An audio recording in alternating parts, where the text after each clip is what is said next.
السلام علیکم اور خوش آمدید پھر اسی پروگرام میں جس کا نام ہے براس ٹیکس. میں ہوں آپ کی ہوسٹ ہنا معراج اور میرے ساتھ موجود ہیں ہمارے ڈیفینس اسٹریٹجک انالیسس کے ایکسپرٹ مسٹر زید حامد. السلام علیکم زید. اس پروگرام کے بارے میں آپ جانتے ہیں یہ پروگرام کرنٹ افیئرز نہیں ہے. This is a programme on defence and strategic analysis. ہم نے اپنے پچھلے پروگرامز میں بات کی تھی US فارن پالیسیز کے 6 اسٹریٹجک یعنی مین آبجیکٹیوز کے بارے میں. Number 1 security and defence of Israel یعنی کہ اسرائیل کا دفاع. Number 2 control of global fuel assets. Number 3 control of global waterways and trade routes. Number 4 destruction of political ideology of Islam. Number 5 encirclement of Russia and number 6 encirclement of China یعنی کہ China اور Russia کا حصار. پچھلے programme میں we discussed in detail about the newcon Zionist ideology. اس کے علاوہ ہم نے بات کی تھی a concept of greater Israel, redrawing of Middle Eastern map and Zionist threat to Pakistan. آج کے پروگرام میں ہم اس اصطلاح کے بارے میں بات کریں گے. We'll talk about the topic which is currently the hottest topic around but it is also the most misinterpreted, the most abused and the most confused statement of all, and this is the US war on terror. ہم اس کے بارے میں بہت سنتے رہتے ہیں media میں, television, electronics, newspapers, but we really don't know what it's all about. And today Mr. Zaid is going to help us understand this more. This program is going to be an eye opener for a lot of people.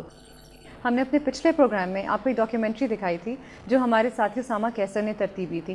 Us programme کے لیے بھی انہوں نے ایک documentary بنائی ہے which is on war on terror. چلتے ہیں اس ڈاکیومنٹری کو دیکھتے ہیں اور اس کے بعد ہم بات کریں گے اپنے اس ٹاپک کے بارے میں فردر.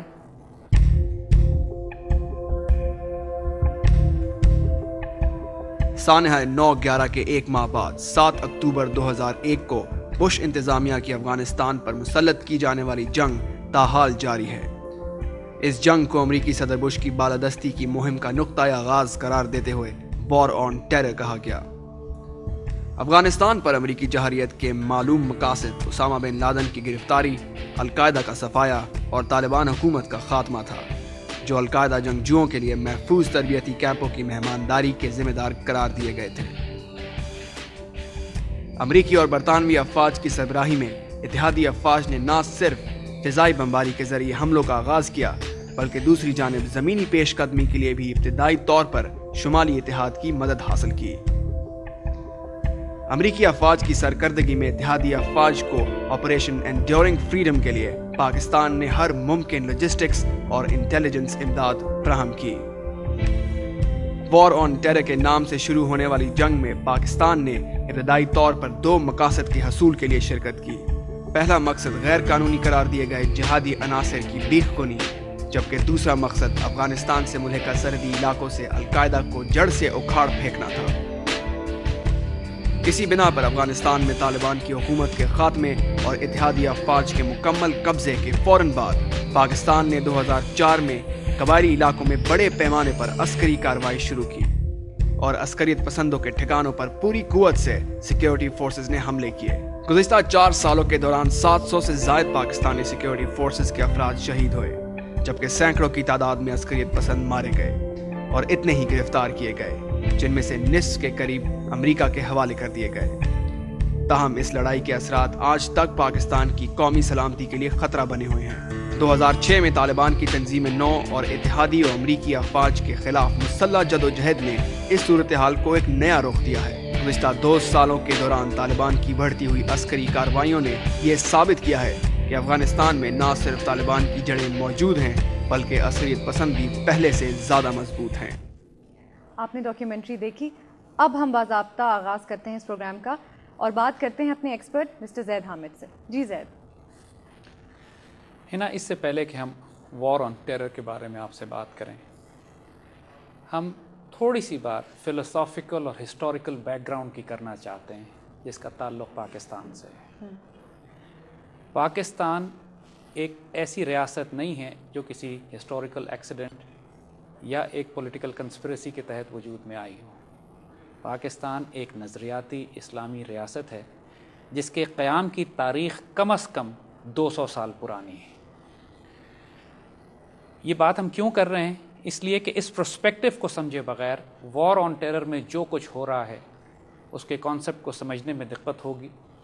اور دوسرا یہ کہ ایک کنسرن جو مسلمانوں اور پاکستانیوں میں پیدا ہو گیا کہ کہیں پاکستان کی وجود اور سالمیت کو خطرہ تو نہیں پڑ گیا، کیونکہ ہم نے جو پچھلے پروگرام کیے یقیناً اس سے پاکستانیوں میں مسلمانوں میں ایک کنسرن پیدا ہوا ہے، لیکن ہم ایٹ دا سیم ٹائم جہاں فیکٹس بتا رہے ہیں وہاں ساتھ یہ بھی بتاتے جائیں کہ پاکستان اتنی آسانی سے انشاءاللہ اس کو نقصان نہیں پہنچے گا. ہم اس کے سارے بیک گراؤنڈ پہ آتے ہیں. بٹ زید، آج ہم اس بات کا جواب دینا چاہیں گے کہ اصل میں یہ وار آن ٹیرر ہے کیا؟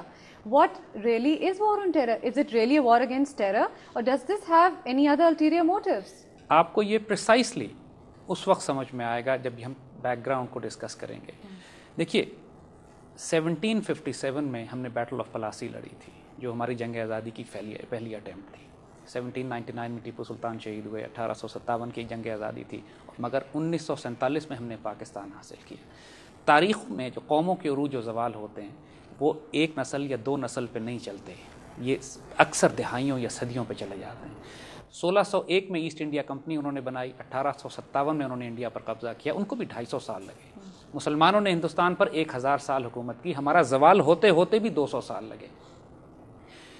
قوموں کے عروج و زوال ایک نسل، جیسے بات کی ایک نسل یا چند دہائیوں کے نہیں ہوتے.